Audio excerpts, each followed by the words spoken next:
அப்போ பீகார்காரன் வந்து ஓட்டை வாங்கிடுவான்னு குதிச்சிங்கன்னா எங்கே குதிக்கிறது? உங்களுக்கு தான் ஈஸியாச்சப்பா. அவள் ஓட்டுக்கு 4000 கொடுக்குறீங்கல்ல. பாவம் பீகார்காரன் 500 600 வந்து இங்கே வேலை செய்யலாம். 4000 கொடுத்தா உங்களுக்கு ஓட்டு போட்டு போகிறேன், ஏன் குதிக்கிறீங்க அவ்வளோ பேரும்? இந்திய நாடு இது, இந்திய குடிமகன். இந்தியாவில் எங்கே வேண்டுமானாலும் ஓட்டு போடலாம். எங்கே அவன் தொழில் செய்கிறானோ அங்கு வந்து ஓட்டை மாற்றிக்கலாம். ஓட்டர் ஐடி இருந்தால் அவன் அந்த தொகுதியில் ஓட்டு போடலாம். இப்போ திராவிடத்தின் 2 கண்கள்னு தெரியுதில்ல. ஆஸ்பத்திரிக்கு போயிட்டு வந்து மாற்றுங்க. எல்லா கல்லூரிகளையும் கல்வி உங்கள் 2 கண்கள்ங்கிறீங்கல்ல. திராவிடத்தின் 2 கண்கள்னு கல்வியை பூரா அரசாங்கத்துக்கு எடுங்க. இந்த பக்கம் திருவள்ளுவரை பேனாவோட உட்கார வச்சு வைரமுத்துவோடையும் ஸ்டாலினோடையும் திருவள்ளுவரை நீ வச்சிங்கனாலே இதை விட கேவலம் என்ன இருக்குது நாட்டுக்கு? அவ்வளவு கேவலப்படுத்திட்டு மோடி வந்து அவர் இதை வந்து தேசிய நூலாக்கணும்.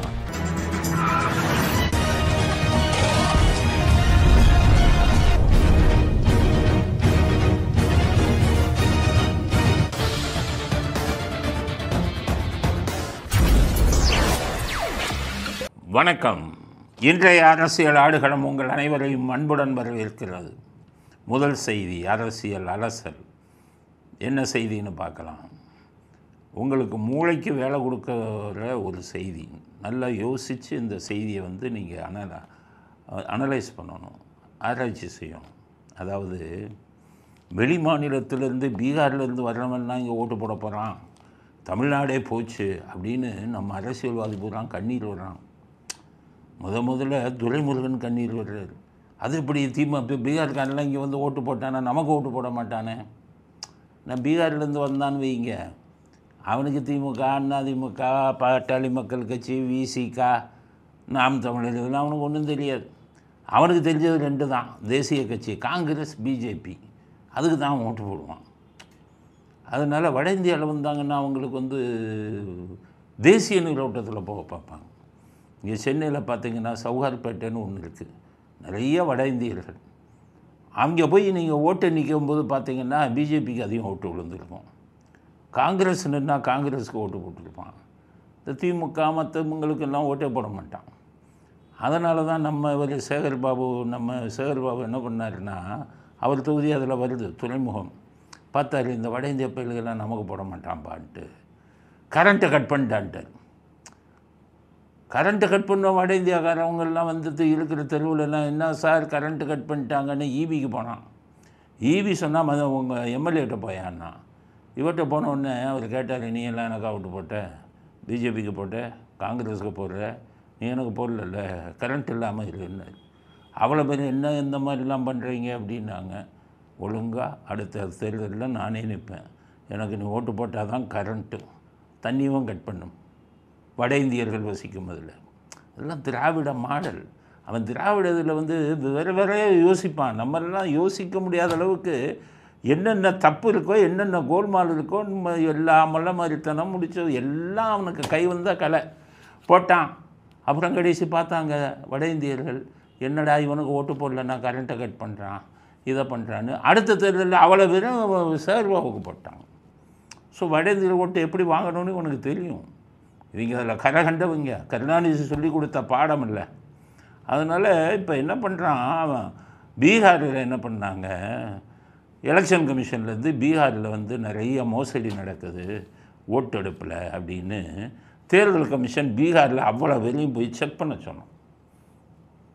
ஓட்டு எவ்வளோன்னா கிட்டத்தட்ட பார்த்திங்கன்னா உங்களுக்கு 85 லட்சம் ஓட்டு, கிட்டத்தட்ட உங்களுக்கு 85 லட்சம் ஓட்டு அங்கே இல்லை.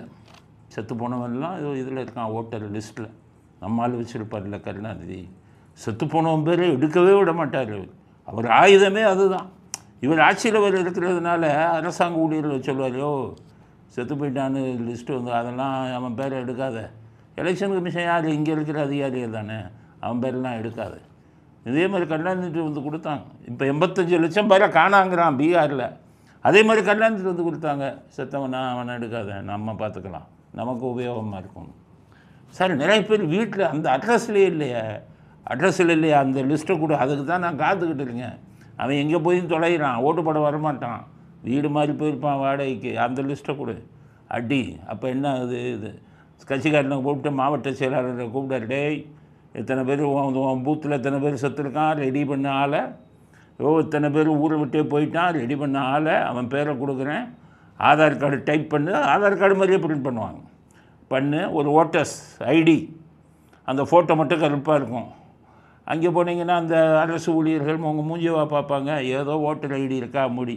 இப்படி கள்ள ஓட்டு போட்டு தான் பண்ணிக்கிட்டு இருந்தாங்க தமிழ்நாட்டு மக்கள். 1971 கருணாநிதி நின்னார், எம்ஜிஆர் அவருக்கு தேர்தல் இதெல்லாம் பண்ணார். ஆனால் 69லேருந்து 71 2 வருஷம் கருணாநிதி முதலமைச்சராக இருந்து பண்ணின அட்டூழியத்தில் எல்லாம் திமுக மேலே விருப்பம் வந்துட்டான். அப்போ காமராஜர் ராஜாஜி எல்லாம் ஒன்று சேர்ந்து உங்களை கவுக்கணுன்னாரு. எம்ஜிஆர் போய் பண்ணார் பிரச்சாரம், அதுலேயும் இவங்க வாங்கின கெட்ட பேருக்கு ஒன்றும் பண்ண முடியலை. அப்போ உளவுத்துறை என்ன கொடுத்தான் காமராஜர்கிட்ட, காமராஜர் பக்கம் உளவுத்துறை சாஞ்சிட்டாங்க.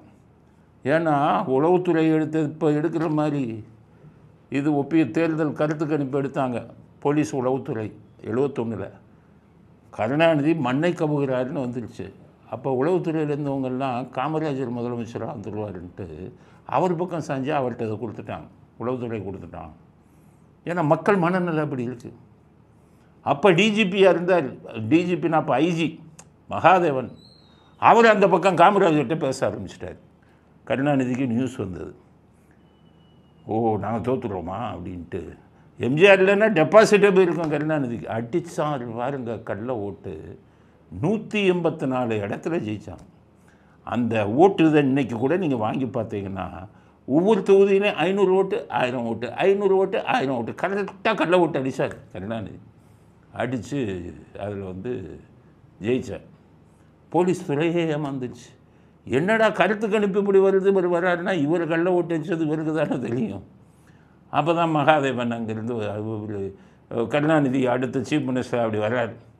டிஜிபி கதவை திறந்து விடணும். கேவலமான இந்த அரசியல்வாதிகளுக்கெல்லாம் ஒரு ஐபிஎஸ் படித்து டிஜிபியாக இருக்கிறவங்க கதவை திறந்து விடலாம் பாருங்கள். மான தூக்கு போட்டு தொங்கிடனா ராஜினாமா பண்ணிவிட்டு போயிடலாம். கேவலமான ஆளுங்களுக்கெல்லாம் கதவை ஒரு சில பேர், அண்ணாதுரை காமராஜர், அண்ணாதுரை, எம்ஜிஆர், அந்த மாதிரி ஒரு சில பேர் நல்ல மனுஷங்க இருந்தாங்க. இந்த கருணாநிதி மாதிரி ஆளு, ஸ்டாலின் மாதிரி ஆளுக்கு ஒரு டிஜிபி கதவை திறக்கிறதுக்கு நாண்டுக்கிட்டு நிற்கலாம், தூக்கில் தொங்கிடலாம். அப்போ மகாதேவன் கருணாநிதிக்கு கதவு திறந்து விடுறாரு. 7ஆம் கிளாஸ் 8ஆம் கிளாஸ் ஃபெயிலான கருணாநிதிக்கு ஐபிஎஸ் 30 வருஷம் சர்வீஸ் போட்டால் தான், 35 வருஷம் போட்டால் தான் அந்த கதவை திறக்கிறாரு. இவர் பேசாமல் மூடிக்கிட்டு வரணும். அவரை பார்த்து இந்த இடத்துல யாரையோ எதிர்பார்த்துருப்பீங்க, நீங்கள் எதிர்பார்க்காததில் நான் வந்துட்டேன்னாரு. அதோடு அவர் போய் தூக்கில் தொங்கிட்டார். நம்ம சொன்ன முடியாது. அவர் எதுக்கு தூக்கு தூங்கினாருன்னு தெரியல, தற்கொலை பண்ணிக்கிட்டார். 2க்கு தான் பண்ணியிருப்பார். இந்த ஆளுகிட்ட போய் நம்ம டிஜிபியாக இருக்க வேண்டாம்னு தொங்குனாரா, இல்லை இவர் கேட்டாரே நம்மளை பழி வாங்குவார்னு தொங்கிட்டார். ஏன்னா யாரையும் எதிர்பார்க்கல. ஃபுல் கள்ள ஓட்டு 71 இருந்து அதில் இருந்து அடித்த கள்ள ஓட்டு சாகிறவரை அடித்தார். இப்போ ஸ்டாலின் அவருக்கு டெக்னிக் சொல்லி கொடுத்துட்டார்ல ஸ்டாலின். இப்போ ஸ்டாலின் அந்த டெக்னிக்கை இது பண்ண ஆரம்பித்து போய்கிட்டு இருக்குது. இப்போ எதில் பயப்படுறாங்கன்னா பீகாரில் 85 லட்சத்தை இருக்காங்க. அதில் 35 லட்சம் பேர் எப்படின்னா அந்த அட்ரஸ்லேயே இல்லை. அப்போ எலெக்ஷன் கமிஷன் கேட்டால் அட்ரஸில் இல்லைன்னா எங்கேயா போனான் அப்படின்னு. எல்லாம் வேலை தேடி ஒவ்வொரு இதுக்கு போயிட்டாங்க சார், ஒவ்வொரு மாநிலத்துக்கு அப்படின்னு அவங்க சொன்ன உடனே எல்லாத்தையும் பேர் நீக்கி ஆண்டாங்க. இங்கே இவங்களுக்கு வைத்த கலைக்கிடுச்சு நம்மளுக்கு. என்னடா பேரை நீக்கிட்டாங்க அப்படின்னா இவங்க கணக்கெடுத்தாங்க. பீகார் ஆள் நம்மதில் எவ்வளோ பேர் இருக்கான்னு பார்த்தாருன்னா 6.5 லட்சம் பேர் பீகார் ஆள் நம்ம தமிழ்நாட்டில் இருக்கான். நம்ம அரசியல்வாதிக்கு பூரா வைத்த கலைக்கிடுச்சு. இப்போ எப்படின்னா அங்கே ஓட்டர்ஸ் லிஸ்ட்டில் உங்கள் பேரை எடுத்துருவான். 6 லட்சம் பேர் என்ன பண்ணணும், தமிழ்நாடு இது தேர்தல் ஆணையத்துக்கு பெட்டிஷன் போட்டு நான் பீகார் விட்டு வந்துட்டேன், தமிழ்நாட்டில் இருக்கேன், அதனால என் voter ID Bihar voter ID இதை தமிழ்நாடுக்கு மாற்றி கொடுங்கன்னு இவங்க அட்ரஸை கொடுத்தாங்கன்னா அந்தந்த தொகுதியில் இவங்க வாக்காளர் ஆயிடுவாங்க. அதனால தான் நம்ம அரசியல்வாதி குதிக்கிறான். ஐயோ போச்சு, பீகார்காரன் வந்தால் காங்கிரஸுக்கும் பிஜேபிக்கும் தானே போடுவான், நம்ம காலின்னு நினைக்கிறான். ஆனால் நம்மளுக்கு ஒன்று புரியலை. என்னென்னா சட்டமெல்லாம் அவனுக்கு எங்கே தெரியும் நம்ம அரசியல்வாதிக்கு. சட்டம் படிச்சிருந்தாலும் முட்டாளாக தானே இருக்கான். அதனால் நம்ம தமிழ்நாட்டு மக்கள் தெரிஞ்சுக்கணும் என்னென்னா, இது ஒன்றும் புதுசு இல்லை. பெங்களூரில் 25 லட்சம் பேர் தமிழ்நாடுகள் இருக்கான். பெங்களூரில் அந்த 25 லட்சம் பேரும் கர்நாடகாவில் தான் ஓட்டு போடுறான். அப்போ நீங்கள் ஏன்பா வாய முடிக்கிட்டு இருந்தீங்க? நம்ம தமிழெல்லாம் அங்கே இருக்கானா? அங்கே எங்கே வசிக்கிறானோ அங்கே தானே ஓட்டு போடுவான். 10,000 பேர் இருக்கான் திருப்பதியில், தமிழ்நாட்டு தமிழன். அவன் இப்போ திருப்பதியில் தான் ஓட்டு போடுறான். மைசூரில் 1.5 லட்சம் தமிழன் இருக்கான், அவன் மைசூரில் தான் ஓட்டு போடுறான். உங்களுக்கு ஏன் வைத்த கலக்குதுங்கிறேன். இப்போ நீங்கள் தமிழ்நாட்டு இதை எடுத்துட்டிங்கன்னா, தமிழ்நாட்டில் வாக்காளர்கள் அப்படின்னா சென்னையில் லட்சக்கணக்கான மலையாளிகள் இருக்காங்க. மலையாளிகள்னால் கேரளாக்காரங்க. அவங்க இப்போ ஆண்டாண்டு காலமாக இங்கே தான் ஓட்டு போட்டுக்கிட்டு இருக்காங்க. ஏன் அப்போல்லாம் உங்களுக்கு ஒன்றும் இல்லையா? தெலுங்குக்காரவங்க, ஆந்திராவிலேருந்து தெலுங்குக்காரவங்க லட்சக்கணக்கான பேர் சென்னையில் இருக்காங்க. அவங்கெல்லாம் இங்கே தான் ஓட்டு போடுறாங்க. கன்னடக்காரவங்க இங்கே தான் ஓட்டு போடுறாங்க. இந்தியாவில் எங்கே வசிக்கிறாங்களோ அங்கே தான் ஓட்டு போடுவாங்க. அதுதான் சட்டம் சொல்லுது, எலெக்ஷன் கமிஷன் ஆஃப் இந்தியா. அப்போ பீகார்காரன் வந்து ஓட்டை வாங்கிடுவான்னு குதிச்சிங்கன்னா எங்கே குதிக்கிறது? உங்களுக்கு தான் ஈஸியாச்சப்பா. அவள் ஓட்டுக்கு 4000 கொடுக்குறீங்கல்ல. பாவம் பீகார்காரன் 500 600 வந்து இங்கே வேலை செய்யலாம். 4000 கொடுத்தா உங்களுக்கு ஓட்டு போட்டு போகிறேன், ஏன் குதிக்கிறீங்க அவ்வளோ பேரும்? இந்திய நாடு இது, இந்திய குடிமகன். இந்தியாவில் எங்கே வேண்டுமானாலும் ஓட்டு போடலாம். எங்கே அவன் தொழில் செய்கிறானோ அங்கு வந்து அவன் ஓட்டை மாற்றிக்கலாம். ஓட்டர் ஐடி இருந்தால் அவன் அந்த தொகுதியில் ஓட்டு போடலாம். 3 லட்சம் பேர் இதில் கொடுக்க போகிறான். எலெக்ஷன் கமிஷன் வாங்க போகிறான். போடுங்க. ஏற்கனவே மலையாளிகள், தெலுங்கர்கள், கன்னடத்தை சேர்ந்தவர்கள்லாம் ஓட்டு போட்டுக்கிட்டு இருக்கிற மாதிரி பீகார்காரனே நீ ஓட்டு போடுவான். உங்களுக்கு தான் ரொம்ப வசதியாச்சு. 4000 கொடுத்தீங்கன்னா முடிஞ்சது. இல்லைன்னா சேகர் பாபுட்ட டெக்னிக்கலுங்க, கரெக்டாக கட் பண்ணுற மாதிரி, தண்ணியை கட் பண்ணுற மாதிரி பண்ணி அவங்கள பயமுறுத்தி பண்ணிங்கன்னா முடிஞ்சது. ஆனால் பீகார்காரன் ரொம்ப விவரமான ஆள். 500 ரூபாய்க்கு வேலை பார்ப்பான், ஆனால் 4000 வாங்க மாட்டான். அவன் உழைக்கிறவன். 4000 கொடுத்தா வாங்கிட்டு என்ன பண்ணுவான் தெரியுமா? ஏமா 4000 கொடுத்தானா அவனுக்கு எதிராக தான் ஓட்டு போடுவான். அதனால் ஏன் குதிக்கிறீங்க? ஏன் இது பண்ணுறீங்க? சட்டப்படி தானே எல்லாம் நடக்குது. அதனால் நீங்களே வச்சுக்கணும். நம்ம தமிழை வெளியில் போய் எவ்வளோ பேர் ஓட்டு போட்டுக்கிட்டு இருக்கான் மற்ற மாநிலங்களில். அது மாதிரி தான் இதுவும். அதனால் குதிப்பதற்கு ஒன்றும் இங்கே வந்து அவசியம் இல்லை. அரசியல்வாதிகள் அமைதியாக இருங்க, கள்ள ஓட்டு போடுங்க. அவங்க தான் ஒரு ஸ்டாலின் தான் கை வந்த கலையாச்சே. இந்த 6 லட்சத்துக்கு பதிலாக கள்ள ஓட்டு போட்டுக்கோங்க. நீங்கள் தான் ரெடியாக வச்சுருக்கீங்க. அதானே குதிக்கிறீங்க. தமிழ்நாட்டில் செத்தவன் பேர் எடுக்காடாங்கிறான். பீகார் மாதிரி இங்கே பண்ணீங்க அவ்வளோதாங்கிறான். ஏன்னா எல்லாம் செத்தவன் அந்த காலத்தில் இருந்து செத்தவனை பூரா இதில் வச்சுருக்கான். அதனால் வீடை மாற்றவன் பூரா வச்சுருக்கான். அதுக்கு தான் அந்த கூட்டம் குதின்னு குதிக்கிறாங்க. இதுக்கு இடையில் ராகுல் காந்தி இன்றைக்கி ஒரு பெரிய அதிர்ச்சியை கொடுத்துருக்கிறார் மோடி மேடம். மோடி வந்து 15 தொகுதியிலேருந்து 100 தொகுதி வரை முறையீடு பண்ணியிருக்காருங்கிறார். கருணாநிதி டெக்னிக்கை ஃபாலோ பண்ணியிருக்காருங்கிறார் ராகுல் காந்தி. என்னென்னா கள்ள ஓட்டு போட்டிருக்காங்க, ஓட்டில் முறையீடு நடந்திருக்கு. அப்போ 15 தொகுதியில் வந்து அவர் தோற்றிருந்தாருன்னா பிரதமராகவே ஆகிருக்க முடியாது. 100 தொகுதி வரை முறையீடு நடந்திருக்கு. அதுக்கான ஆதாரங்களை வெளியிடப் போகிறேன் அப்படிங்கிறது. ஆதாரங்களை வெளியிட்டு என்ன பண்ண? கோர்ட்டுக்கு போங்க, இந்த மாதிரி முறையீடு நடந்திருக்குன்னு சொல்லுங்கள். சும்மா அரசியல் உட்காந்துக்கிட்டு இதெல்லாம் பண்ணிங்கன்னா எப்படி ஏற்றுக்கொள்ள முடியும்? அதனால் ராகுல் காந்தி சொல்கிறதுக்கு வந்து ஆதாரம் இருந்தால் வழக்கு தொடருங்க. நீங்கள் சேர்ந்துருக்கிற ஆளு பூரா உங்கள் இந்தியா கூட்டணி இருக்கிற திமுக காரன் தான் உலக மகா அயோக்கியன். 15 தொகுதியில் இருந்த 234 தொகுதியிலையும் இந்த அக்கிரமத்தை பண்ணி வச்சுருக்கான். எம்பி எலெக்ஷன் 40 தொகுதியிலையும் இதே கள்ள ஓட்டை போட்டு இதே கோல்மால் பண்ணி தான் அவன் ஜெயிச்சிருக்கான். அயோக்கியர்கள்லாம் கூட்டணி சேர்ந்துக்கிட்டு இப்போ நீங்கள் பெரிய யோகியர் மாதிரி அங்கே போய் பேசுகிறீங்களே. நீங்கள் இங்கே தமிழ்நாட்டில் ஜெயிச்சிங்கல்ல எம்பி, எல்லாம் திமுககாரன் போட்ட கள்ள ஓட்டு தான். கள்ள ஓட்டை பற்றி பேசுகிறதுக்கோ, இதை செத்தவந்த பேசுகிறதுக்கோ, வாக்காளர் பட்டியலை திருத்தி அமைக்கிறதுக்கும் பேசுகிறதுக்கோ திமுகவுக்கும் அவங்க கூட இருக்கிற கூட்டணி கட்சி ஒருத்தனுக்கும் தகுதி இல்லை. அதனால் அரசியல்வாதிகள் 4000 நம்புங்கள், கள்ள ஓட்டை நம்புங்க, முறைகேடை நம்புங்க. பீகார்காரனாவது இவனை கர்நாடகாக்காரனாவது எவன் தான் உங்களுக்கு என்ன அப்படிங்கிறத நம்ம தெரிஞ்சுக்கணும். இந்த கூட்டம் யோக்கியமாக குதிக்கிறான். துரைமுருகன்லாம் சொல்கிறார், தபால் ஓட்டில் ஜெயிச்ச ஒரு துரைமுருகன். அங்கே மக்கள் வந்து காரி துப்புறாங்க. தபால் ஓட்டில் ஜெயித்தாலே அப்படியே யோக்கியமாக இருக்குது. பீகார்காரன் வரானே, யார் வந்து அவங்களுக்கு என்னப்பா? நீங்கள் ஒழுங்காக தேர்தல் நடத்த போகிறீங்க? 2006 தான் நான் தேர்தலை பார்த்தேனே. 2006 உள்ளாட்சி தேர்தலை நான் பார்த்தேனே. ஸ்டாலின் தலைமையில் தானே நடந்தது. எப்படி நடத்துனீங்க? மொத்த ஓட்டுக்கள் 21,500, பதிவான ஓட்டுக்கள் 30,000.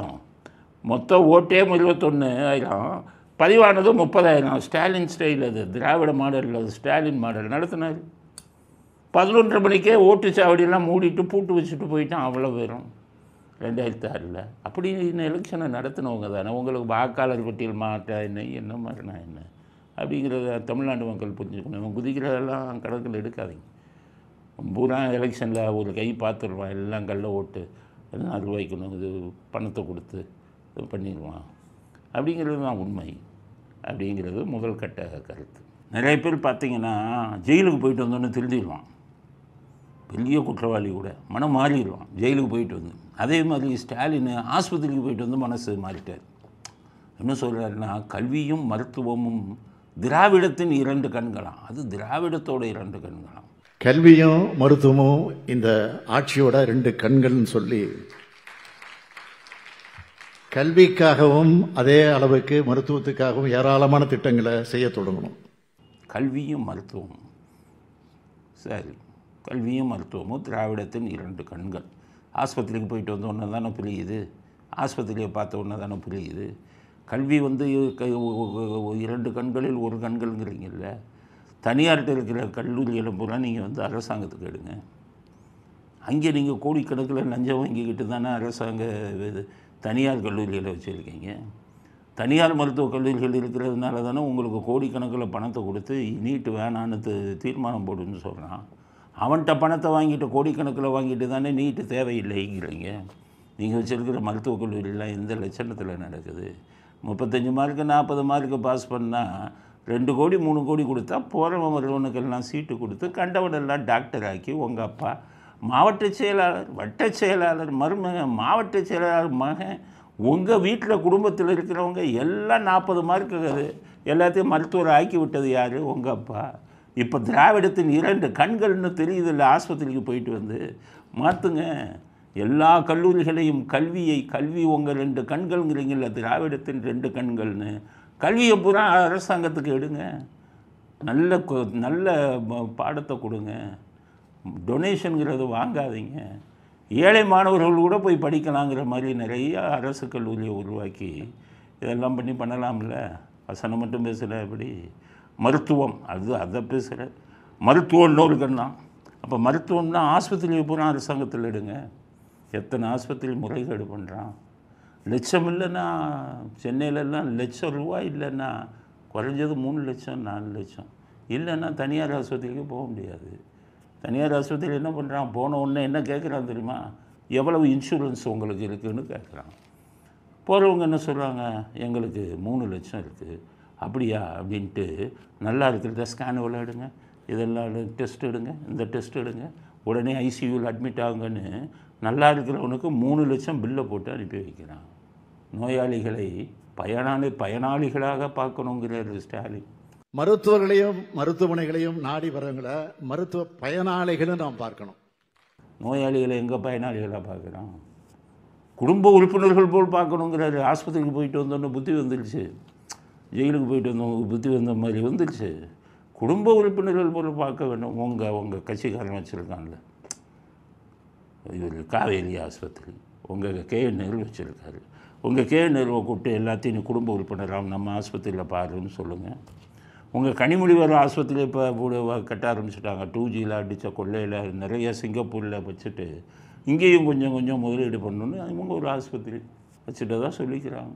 சாராய தொழிற்சாலை ஆஸ்பத்திரி 2லும் வருமானம் வரணும்னு. உங்கள் தங்கச்சிகிட்ட சொல்லுங்களேன், அம்மா எல்லாம் குடும்ப உறுப்பினர் போல் பாலுமாவும் ஆஸ்பத்திரியில் அப்படின்னு சொல்லுங்கள்.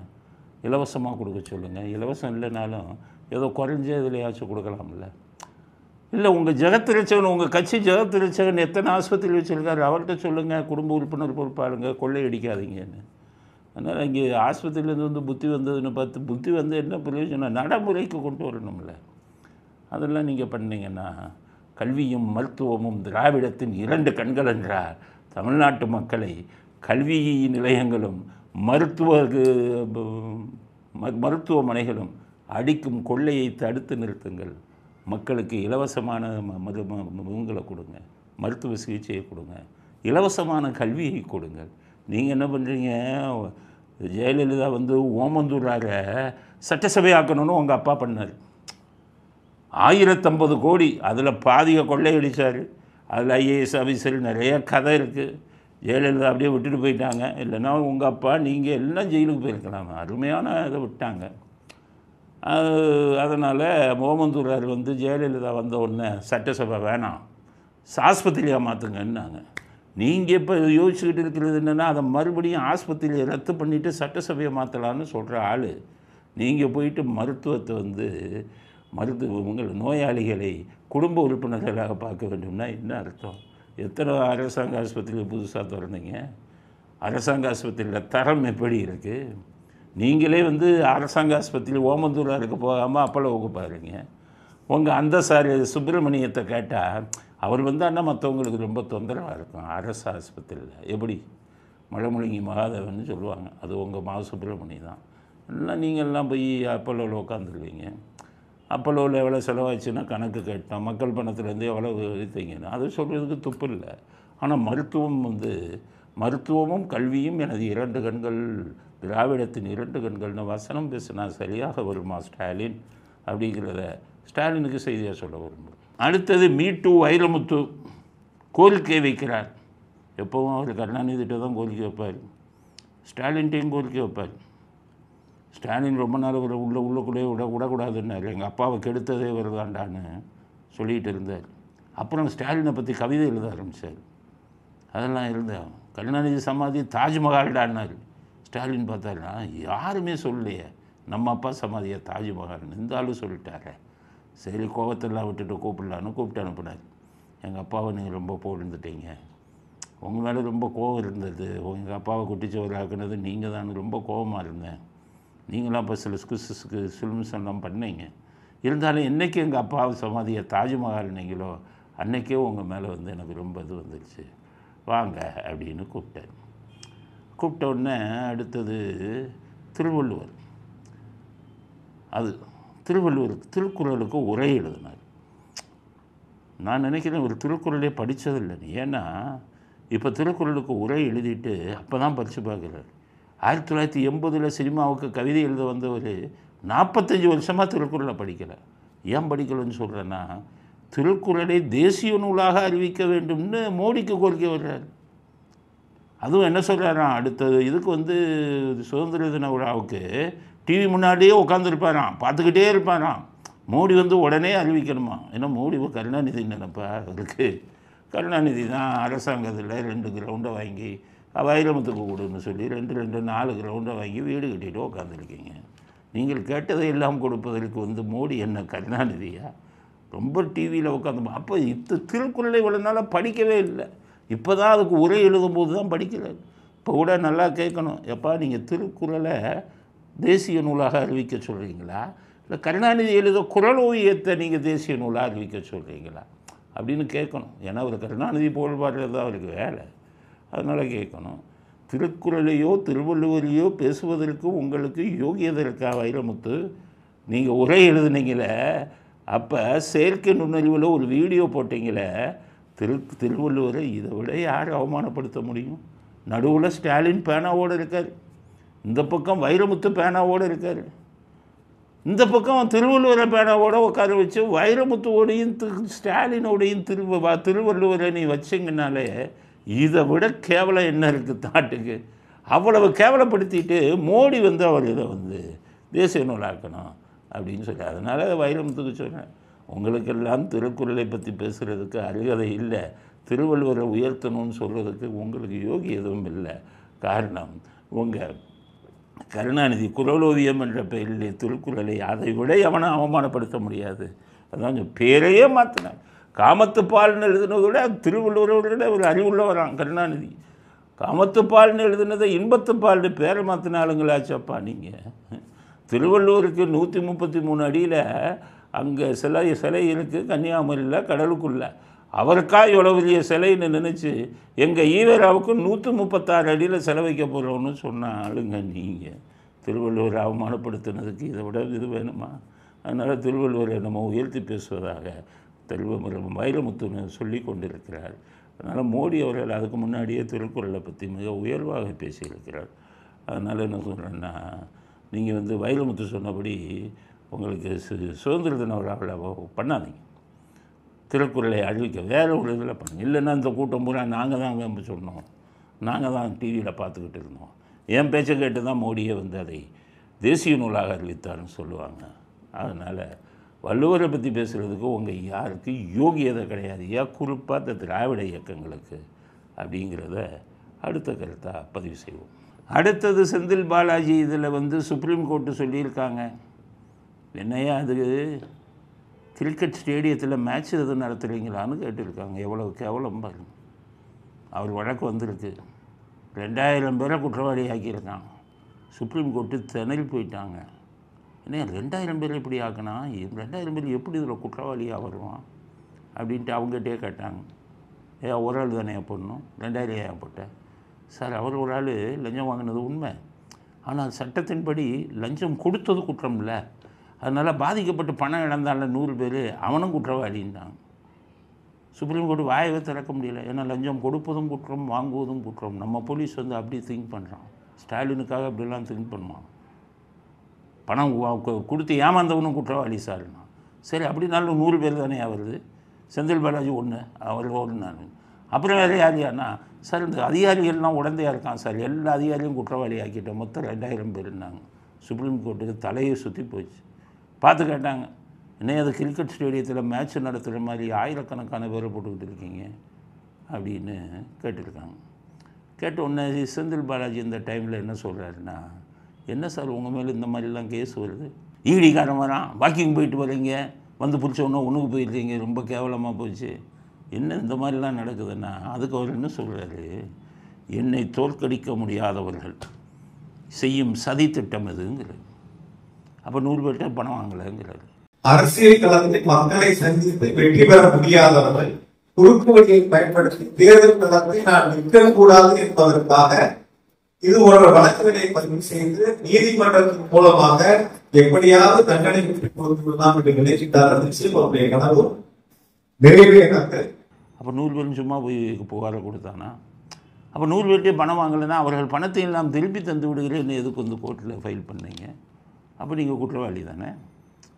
அதுக்கடுத்தது என்ன சொல்கிறாருன்னா, ஈடி அவங்கள பிடிச்சான், உங்கள் தம்பி 300 கோடியில் வீடு கட்டினார், ஆதாரத்தோடு பிடிச்சிருக்கானே, அப்போ உங்கள் மேலே வேணும்னு வழக்கு போட்டாங்கன்னு சொன்னால் இப்படி குடிமகன்கள் பூரா சொன்னால் 10 ரூபா வாங்குறாங்க பாட்டிலுக்கு, 20 ரூபா. நீங்கள் மந்திரியாக இருக்கும்போது டாஸ்மாக் கடையை நடத்துகிற சொன்னாப்பா செந்தில் பாலாஜி மாதம் 60,000 ரூபா கேட்குறாரு ஒரு கடைக்குன்னு சொன்னார். அப்போ நீங்கள் உலக மகா உத்தமர் போல் என்னை தோற்கடிக்க முடியாதவர்கள் நீதிமன்றத்தில் மேலே வழக்கு போடுறாங்கன்னா அது எப்படி பெருது பூசணிக்காய் சோத்தில் மறைச்ச மாதிரி இல்லை. அதனால செந்தில் பாலாஜி யோகியன் மாதிரி நடிக்காதீங்க. நீங்கள் என்ன இப்போ உங்களுக்கு ஒரு கவலை, மந்திரியாக இல்லை, மந்திரியாக இருந்தால் டெய்லி ஸ்டாலினுக்கு கமிஷன் கொடுப்பீங்க, துர்கா ஸ்டாலினுக்கும் டெய்லி கமிஷன் கொடுப்பீங்க. அதெல்லாம் இப்போ முடியலை. அதனால் இந்த மாதிரி எலெக்ஷனில் நீங்கள் மறுபடியும் நின்று எம்எல்ஏ ஆகிட்டீங்கன்னா மந்திரி கொடுத்துருவாரு. நான் அவருக்கு நிறையா கையரிச்சுக்கிட்டு இருக்குது ஸ்டாலின். பணத்தை பார்த்தது இல்லை. முத்துசாமியை போட்டாங்க, முத்துசாமியை தான் நீங்கள் எதிரியாக பார்க்குறீங்களே, நம்ம இலாக்காவையும் எடுத்துக்கிட்டானு.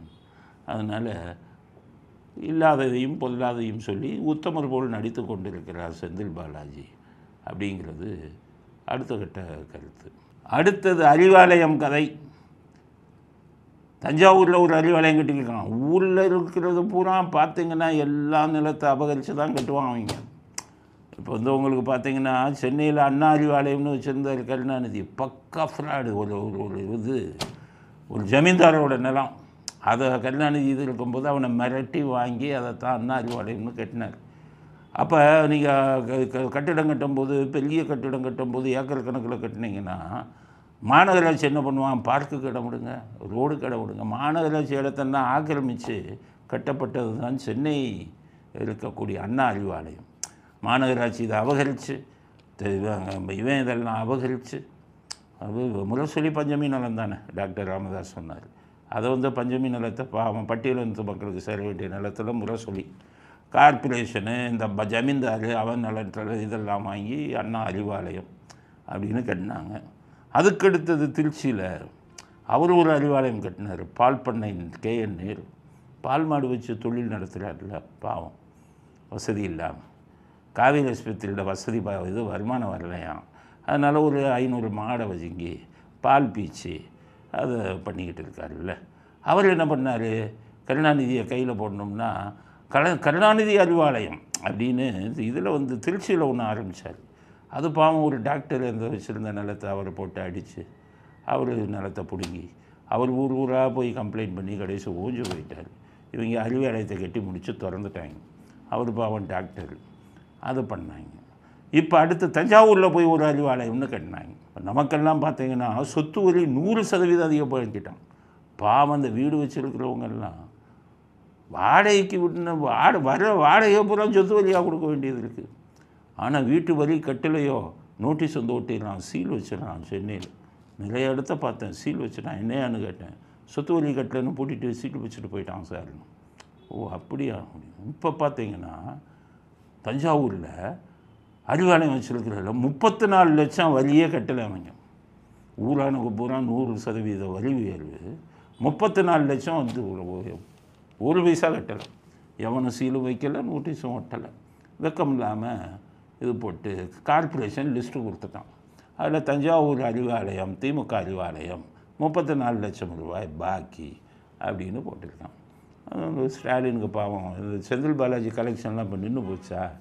இவர் வேறு பொன்முடி கலெக்ஷன் வேறு நின்று போச்சு. கலெக்ஷன் கொடுக்குறவங்கெல்லாம் ரொம்ப பண கஷ்டத்தில் இருக்காருன்னு நினைக்கிறேன். அதனால் அறிவாலயத்துக்கு தஞ்சாவூருக்கு கட்ட முடியலை அப்படிங்கிறது வந்து ஸ்டாலின் இந்த செய்தியை பார்த்து ஒழுங்காக அந்த அறிவாலயத்தை அரசாங்கத்துக்கு கட்ட வேண்டிய பணத்தை கட்டுங்க, இல்லைன்னா ஜட்ஜெண்ட்டில் இருந்தாச்சும் வாங்கி கட்டுங்க, உங்கள் கையில் பணம் இல்லைன்னா அப்படிங்கிறது அடுத்த கட்ட செய்தி. அடுத்தது இவர் புலம்புறார் ராமதாஸ். என்ன பண்ணுறவர், என் வீட்டில் ஒட்டு கேட்கும் கருவியை வச்சுட்டாங்க, எவன்டா வச்சான்னு சொல்லி எல்லாத்தையும் சந்தேகப்பட்டு பார்த்தேன், எல்லாத்தையும் விசாரித்தான், கடைசி என் பையன்தான் வச்சுருக்கார். இது தெரியும் அவருக்கு எவ்வளோ நாளாக இருக்குது. உலகத்தில்